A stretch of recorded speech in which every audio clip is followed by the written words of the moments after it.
There's new help for parents whose children attend public schools. Focus on the Family and the Family Policy Alliance have released a parent's guide to help them navigate tough social issues.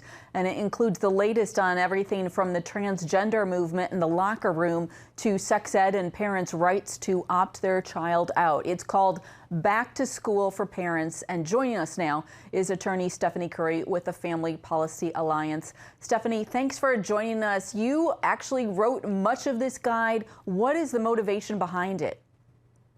Yes, we at Family Policy Alliance, we get phone calls from parents across the nation telling us about this radical and liberal agenda in the classrooms, telling us about their rights being trampled upon and asking for help, begging for resources and what they can do to protect their child's rights and their rights when they send their child to school. Yeah, confusing times. One of the newest issues for parents is the transgender movement.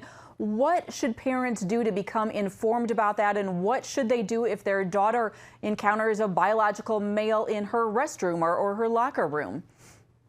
There's quite a few things parents can do to fight back. And the first thing parents should do is download this guide, Back to School Guide for Parents, and it will give them information and specific practical steps as to what they can do if they encounter this in the schools. First thing they need to do is talk to school staff and their school principal and ask about, can there be accommodations made for students who identify as transgender? There's usually very few in the school that identify in this way, and the rights of the 99% of other students shouldn't be trampled upon for a select few.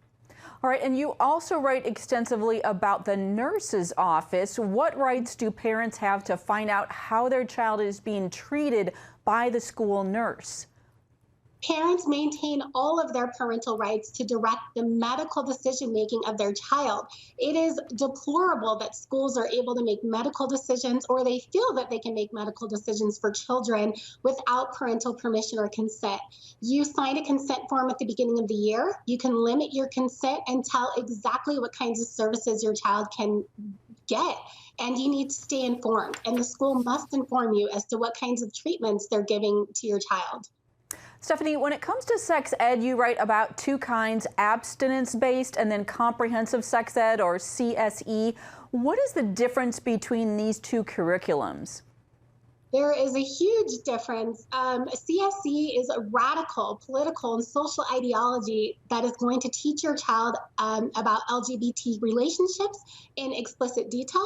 They're going to teach your child about consent and how and when and where they can have sex. It's just very radical. They'll promote abortion, all of those things. And parents have the right to know about this, and they have the right to opt their child out.